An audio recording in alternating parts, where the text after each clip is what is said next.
সঙ্গীতটা কি জানেন? সঙ্গীতটা এমন,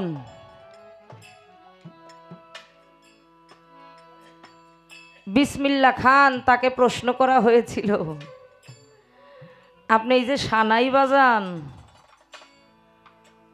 সব সময় সানাইতেই মনোনিবেশ করে থাকেন, পাঞ্জেগানার নামাজও আপনি পড়ার সময় টময় পান না, বিষয়টা কি? আপনি মুসলমান না? খুব খেয়াল দিয়ে শুনবা, সঙ্গীতটা পাগলামি করার জিনিস না, এটা ইবাদতের স্থান। যত সময় এখানে থাকবা ইবাদতে মনোনিবেশ থাকতে হবে।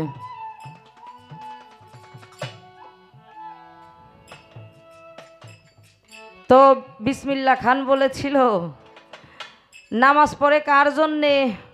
বলে আল্লাহর জন্যে। তিনি উত্তর দিয়েছিলেন, আমি যখন আমার সানাইতে মনোনিবেশ করি আমার আল্লাহকে আমি সামনে দেখি। আমি যত সময় আমার সুরের মধ্যে ভেসে থাকি আমি আমার আল্লাহকে তিল পরিমাণ সময়ের জন্য আমার চোখের আড়াল করি না। এর নাম সুর, এর নাম সঙ্গীত, এর নাম গান। সাবধান হয়ে যাও সবাই, আমি সহ, আমি আমাকে বলি, মৌসুমী তুমি সাবধান হয়ে যাও। কেউ না দেখলো, কেউ হিসাব না নিল, একটা জায়গায় হিসাব দিতে হবে, প্রস্তুত থাকতে হবে সবার।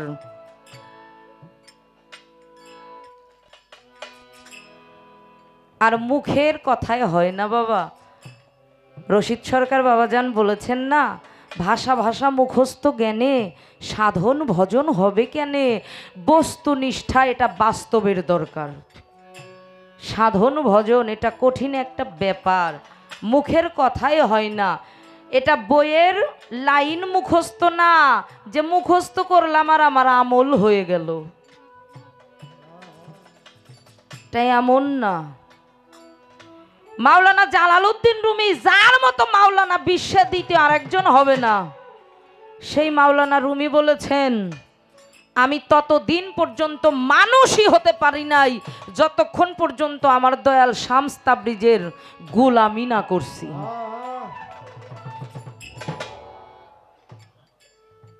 এই জন্যে যে যত গোলামি করে ও তত সেলামি পায়, তাই পায় না বাবা? গোলামি না করলে কখনো সেলামি আসে না।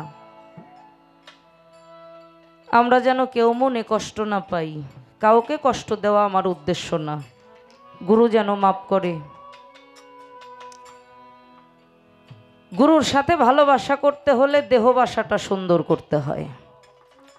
করবি যদি ভালোবাসা, দেহবাসাটা লও সাজাইয়া, শ্যামলা কচি প্রিয়া আমার শ্যামলা কচি প্রিয়া। আমার দয়ালের চাইতে মহাপবিত্র আমার চোখে আর কেউ নাই। আছে যার যার গুরু তার কাছে সর্বশ্রেষ্ঠ অলি, সবচাইতে বড় অলি।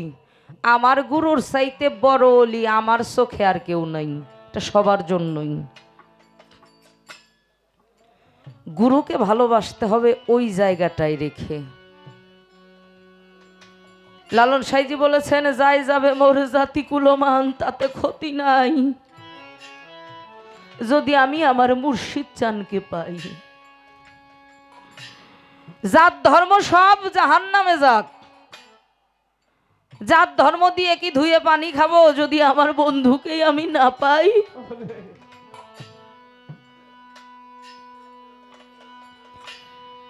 মেয়েদের মধ্যে ছিল রাবেয়া বসরি, বেশিরভাগ রাত্রে আগুন আগুন বলে চিৎকার করে উঠত,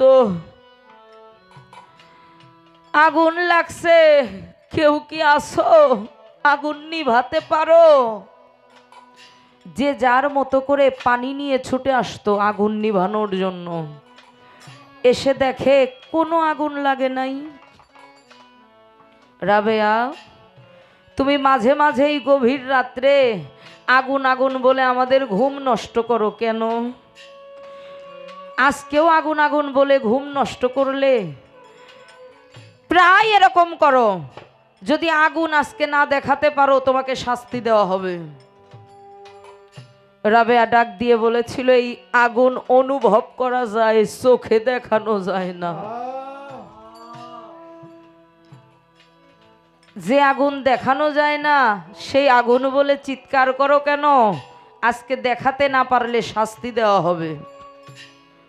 রাবেয়া বসরি ডাক দিয়ে বলেছিল, একটা ধারালো চাকু আর একটা বাটি নিয়ে আয়।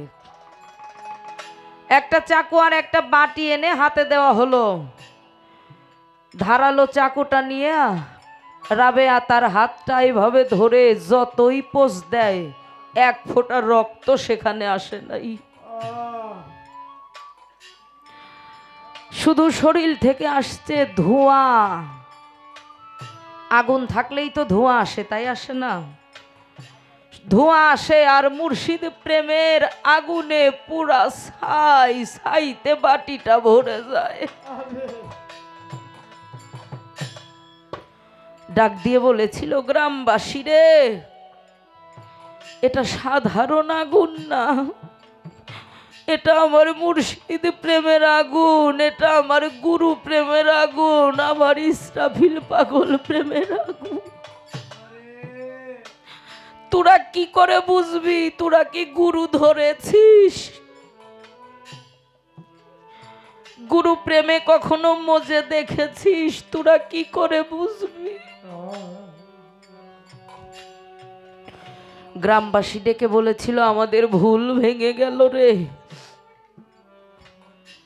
মুর্শিদের সাথে এমন প্রেম করতে হবে যা আমি পারি নাই।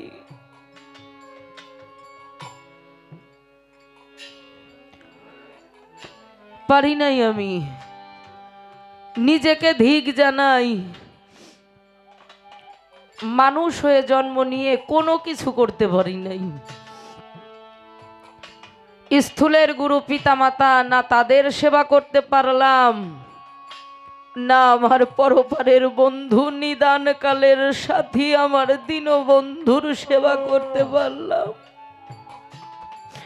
বিজয় সরকার বলেছেন, এও জনম বিফলে গেল, এই দেহটা আমার গুরু সেবায় না লাগিল, এই দুঃখ কি যাবে মরিলে। মানব কুলে জন্ম দিয়ে দয়াল গুরু গো আমায় কেন বা পাঠালে, এই জন্মটাই আমার গেল বিফলে। এই ক্ষেপে পারবো না, এটাই সত্য।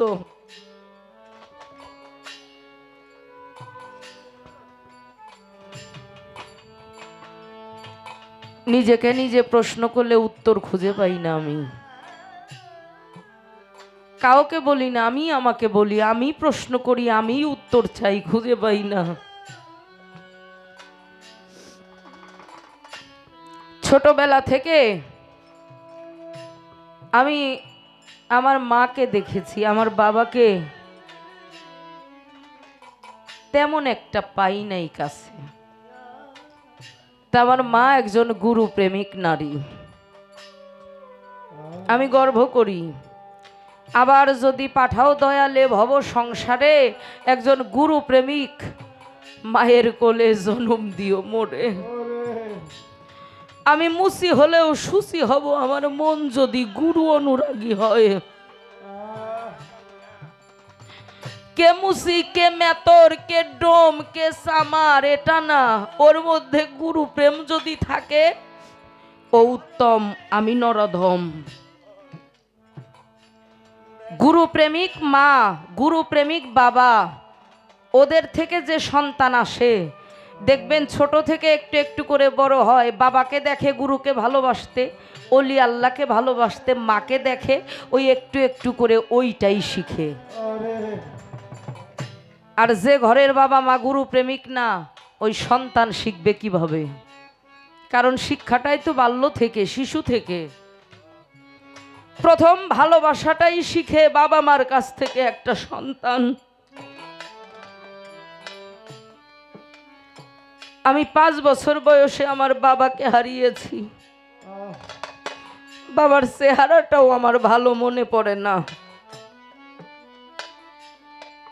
এখন তো মোবাইল ইচ্ছা মতো ছবি তুলে রাখা যায়, তখন তো মোবাইল ছিল না, ক্যামেরারও এত প্রচলন ছিল না, স্টুডিওতে গিয়ে ছবি তুলতে হইতো। বাবার একটা ছবিও নাই, বাবার চেহারাটাও তেমন একটা মনে পড়ে না, আবছা আবছা। ওই যে 5 বছর বয়স, এত কি মনে থাকে বাবা? বাবার সেবা কখনো করতে পারি নাই।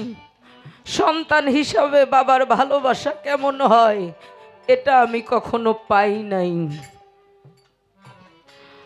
আমার সামনে অন্য কোনো বাবা যদি সন্তানকে ভালোবাসতো আমার খুব দুঃখ হতো। মালিককে ডাক দিয়ে বলতাম, মাওলা রে, মালিক রে, আমার নসিবটা কেন এত খারাপ করলে? সবার বাবা আছে, বাবা সন্তানকে ভালোবাসে, আমার বাবাটাকে তুমি কেন নিয়ে গেলা?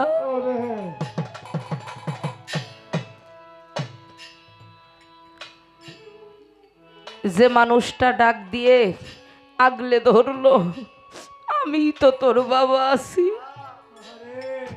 কখনো দুর্বল হোস না, ভেঙে পড়িস না। আমার সেই বাউলও চলে গেছে।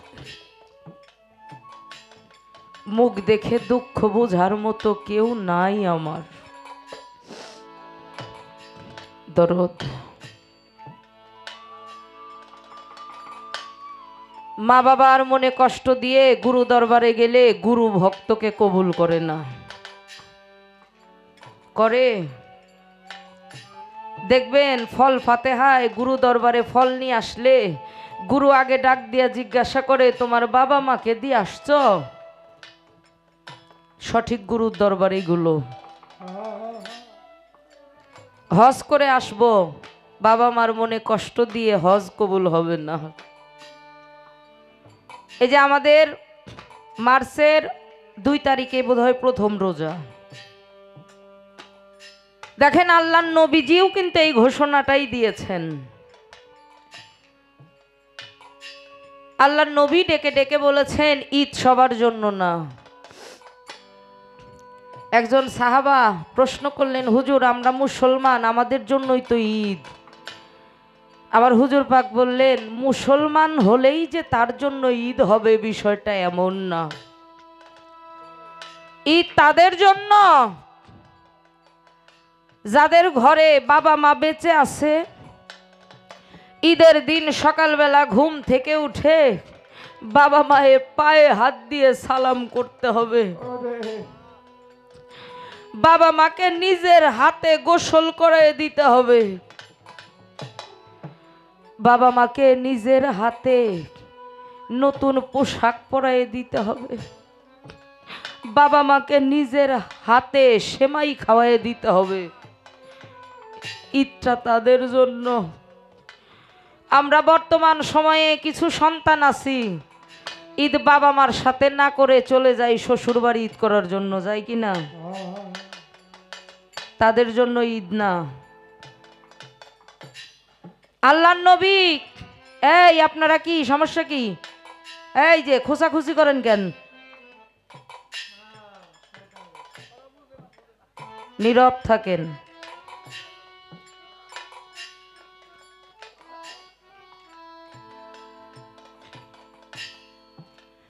কোটি কোটি টাকার হিসাব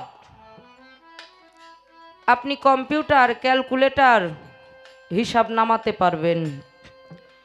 আপনার মা আপনাকে কত দিন খাওয়াই দিছে এর কোনো হিসাব আপনি নামাইতে পারবেন? কতদিন আপনাকে গোসল করাই দিছে এর হিসাব নামাইতে পারবেন? কতদিন আপনার হাত পায়ের মধ্যে তেল ঘষে হাত পাও গরম কইরা দিছে হিসাবটা নামাইতে পারবেন?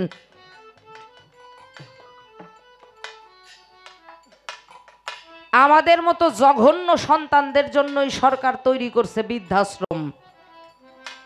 কারণ আমরা বিয়ে করার পরে বউ আপন, শ্বশুর বাড়ি আপন, বাবা ইনকাম করতে পারে না, মা কাজ করতে পারে না, ওরা আমাদের সংসারের বোঝা।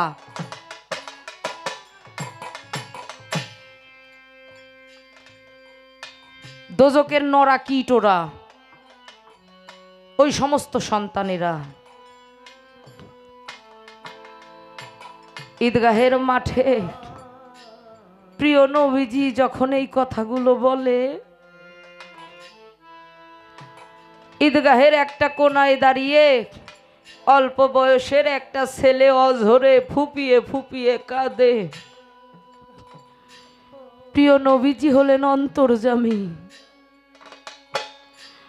ছেলেটার কাছে গিয়ে মাথার মধ্যে হাত বুলিয়ে জিজ্ঞাসা করে, বাবা, আমার কথায় কি তুমি কোনো কষ্ট পেয়েছো বাবা?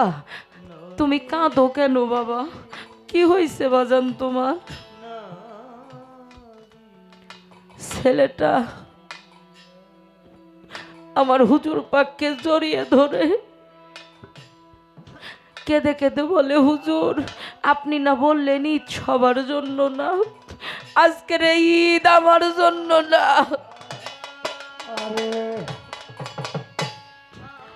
কেন বাবা, তোমার মনে এত দুঃখ কেন? তুমি এত ছোট মানুষ, 7 থেকে 8 বছর বয়স।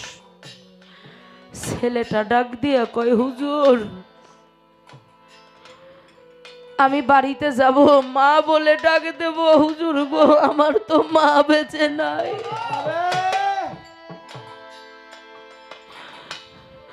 আমি কাকে মা বলবো? নিজের ঘরে নিজের যদি একটা পাগলি মাও থাকে, নিজের মাকে মা বললে যে আত্মতৃপ্তিটা হয় রে, এটা অন্য কাউকে ডাকলে হয় না। ও হুজুর, আমার না বাবাও নাই, বাবা বলে ডাক দেব, বাবা আমাকে বুকে জড়িয়ে ধরবে, আদর করবে। বাবা সন্তানের সব ইচ্ছা পূরণ করে, চাহিদা পূরণ করে। আমার বাবাও বেঁচে নাই। আমার মুখ দেখে দুঃখ বুঝার মতো এই জগতে একজনও নাই হুজুর। আমি কার পায়ে হাত দিয়ে সালাম করব? কার মুখে সেমাই তুলে দেব? কে আমাকে জড়িয়ে ধরবে, আদর করবে? কথা শুনে আমার প্রিয় নবীজি তিনি অঝরে কাঁদে। হুজুর গো, আপনি কেন কাঁদেন?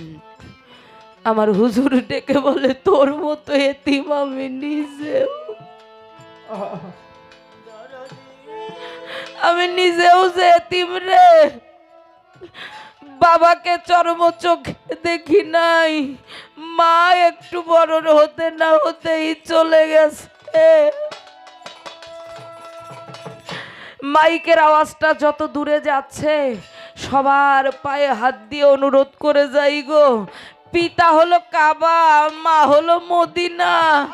যার নাই সে বুঝে। ঘরের স্ত্রীকে ভালো খাইতে দিতে হবে, ভালো পোশাক দিতে হবে, ভালো গয়না দিতে হবে, একটু কম পড়লে ফিরে চাইবো না। মাকে কিছু না দিলেও মা সন্তানের জন্য বদদুয়া করবে না কখনো। শুধু মালিককে বলবে, মালিক রে ওকে ভালো রাখো, ওকে সুস্থ রাখো। মাগো আমি জনমে এতিম রে হইলাম, মাগো আমি জনমে এতিম রে হইলাম, মাগো আমি জনমে এতিম রে হইলাম। নাইকো মা, নাইকো আমার বাবা রে, নাইকো জরে ভাই রে, আমি জনমে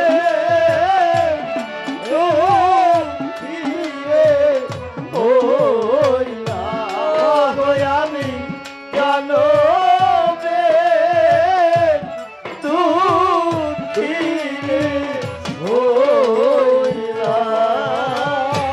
যার হারাইছে সেই তো জানে ভাবে হারানোর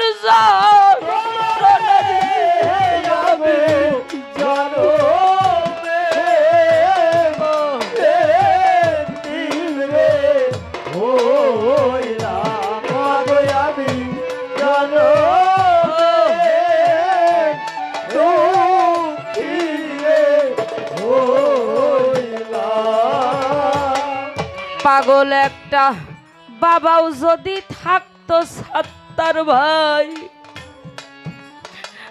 বাবা কইতা আমি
মা ডাক বড় মধুর ডাকো রে ভাইজান মারাইয়া আমি জনমে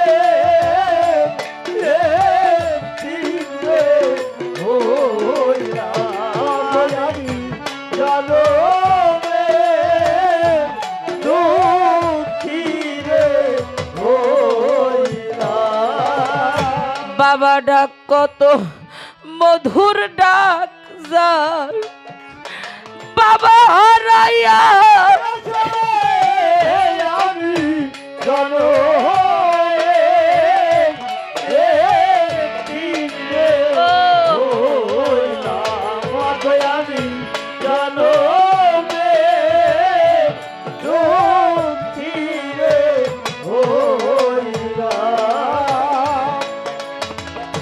নাইকো মা নাইকো বাবা আমার নাইকো জরে আমি জনমে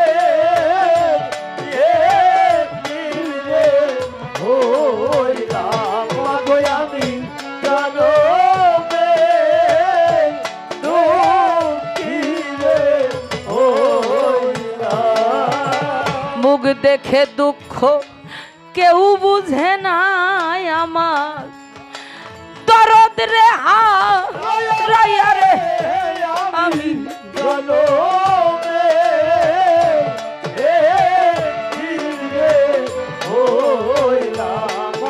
আমি জনমে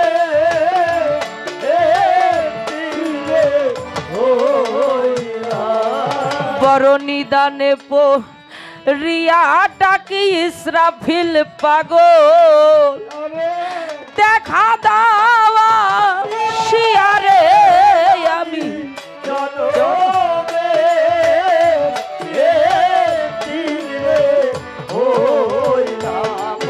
আমি জনমে দুঃখী রে বড় খালি খালি খালি লাগে তোমার জলিল সৃষ্টি তোমারে হারাইয়া রে আমি জনমে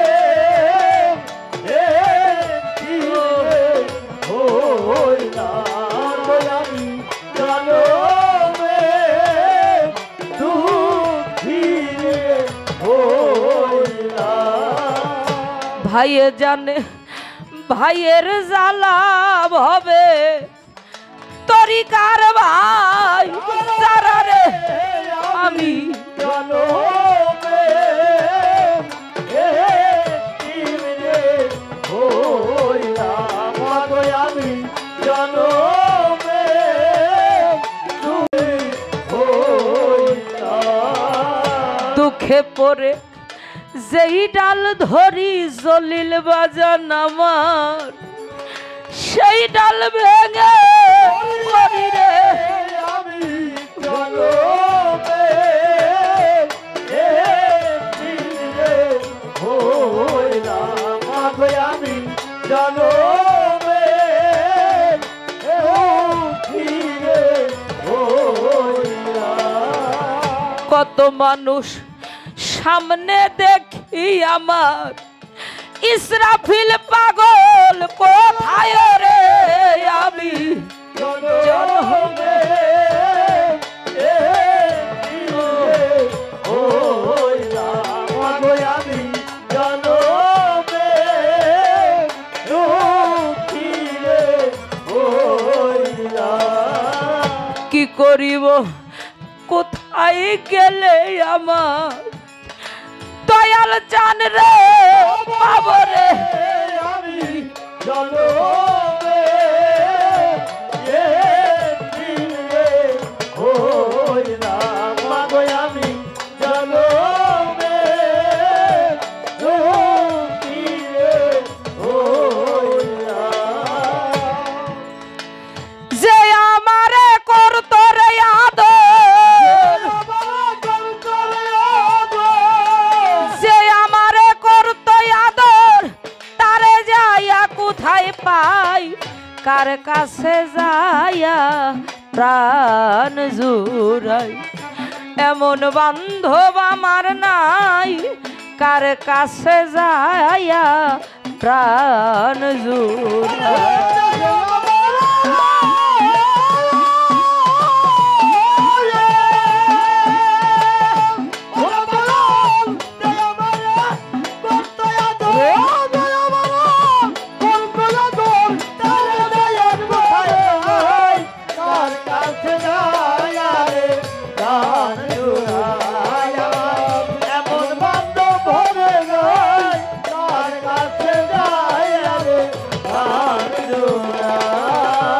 ভাই বন্ধু আত্মীয় স্বজ আমারে সবাই আদর করে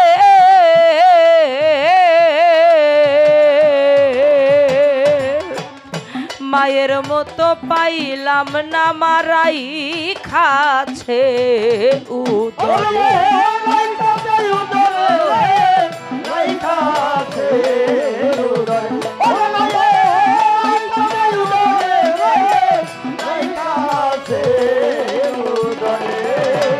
ভাই বন্ধু আত্মীয় স্বজন রে জলিল চিস্তি বাজান কেরামত শাহ সবাই আদর করে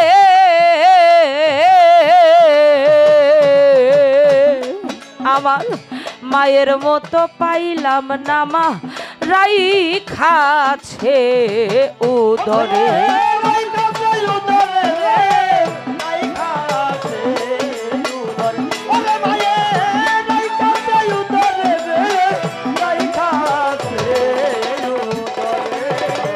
তাও একটু ভাবলাম যারে তাও একটু ভাবলাম যারে তার নিকটে দাগা খাই কার কাছে যাইয়া প্রাণ জোড়াই দরদি আর ভবে নাই কার কাছে যাইয়া প্রাণ জোড়াই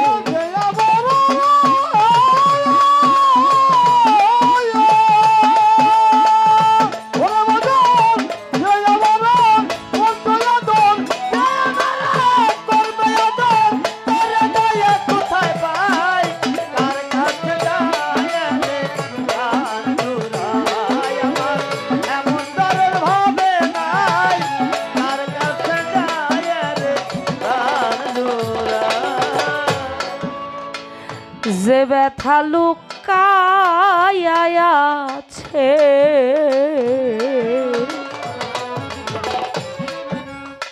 ফৈজুদ্দিন শাহ এই পুরা বুকে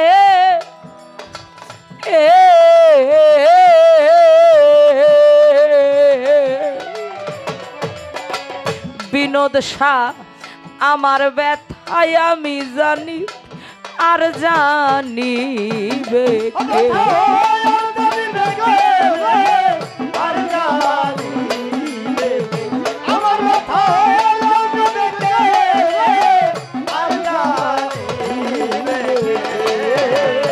যে ব্যথা লুকাইয়া আছে রে ইসরাফিল পাগল দয়াল রে এই পুরা বুকে আমার ব্যথায় আমি জানি আর জানিবে কে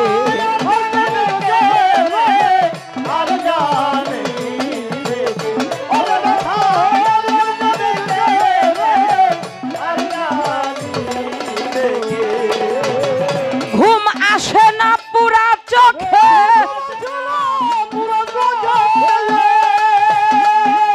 আমার ঘুম আসে না দুই চোখে কাঁদিয়া নিশি পোহাই কার কাছে যাইয়া প্রাণ জুড়াই দরদি আর ভবে নাই কার কাছে যাইয়া প্রাণ জুড়াই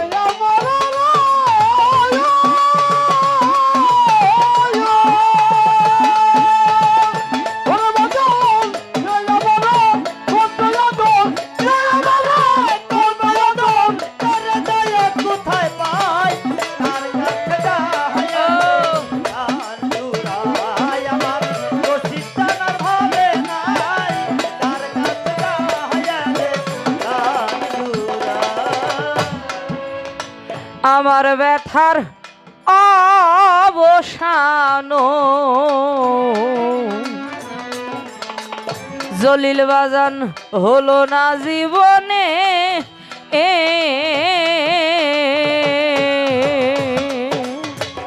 কার জন্য এত ব্যথা সইছে রহমানে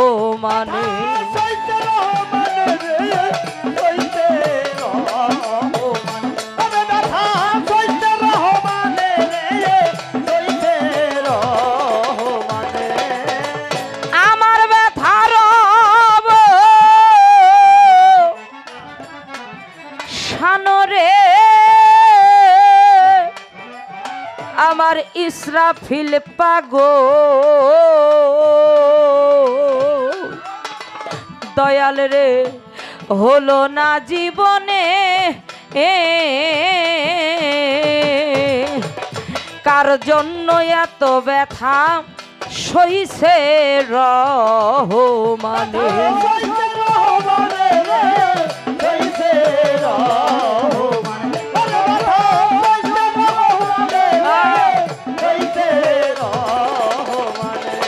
এখন ওই ভাবনা সদাই মনে এখন ওই ভাবনা সদাই মনে কখন জানি মরে যাই কার কাছে যাইয়া প্রাণ জুড়াই এমন বান্ধব আমার নাই কার কাছে যাইয়া প্রাণ জুড়াই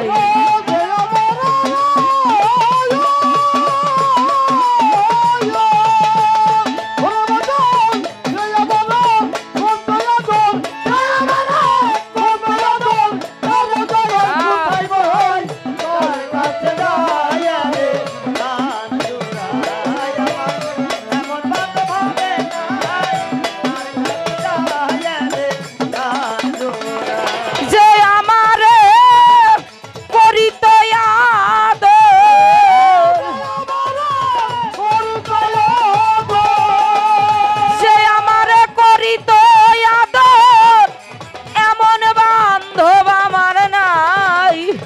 কার কাছে যায়া প্রাণ জুড়াই দরদিরে কোথায় পাই কার কাছে যায়া প্রাণ জুড়াই আমার এমন বান্ধব হবে না